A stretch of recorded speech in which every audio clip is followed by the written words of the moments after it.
બોલો જયંતિભાઈ, શું તકલીફ હતી? ક્યારે ખબર પડી તમને પથરી છે? કઈ તારીખે કરાવી સોનોગ્રાફી?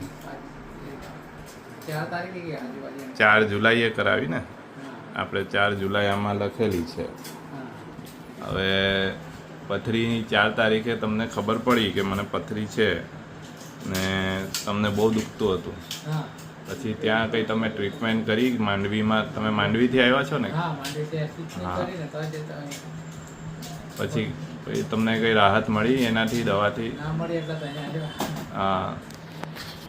હા, તો ત્યાં તમને રાહત નહીં થઈ. પછી શું કર્યું તમે? અચ્છા, હવે તમે મારી પાસે 8 તારીખે આવેલા, બરાબર? અને આજે થઈ 10 તારીખ. આજે 11 તારીખ થઈ, બરાબર જ, પણ તમને પથરી તો કાલે 10 તારીખે નીકળી ગઈ ને? હા, એટલે તમે 8 તારીખે દવા લીધી મારી પાસે ને 10 તારીખે પથરી નીકળી ગઈ, બરાબર ને? તો કેવું છે, તમે ખુશ છો? અહીંયા દવા કરીને 2 દિવસમાં પથરીથી મુક્તિ મળી ગઈ, દુખાવાથી મુક્તિ મળી ગઈ. ઓકે, ચાલો.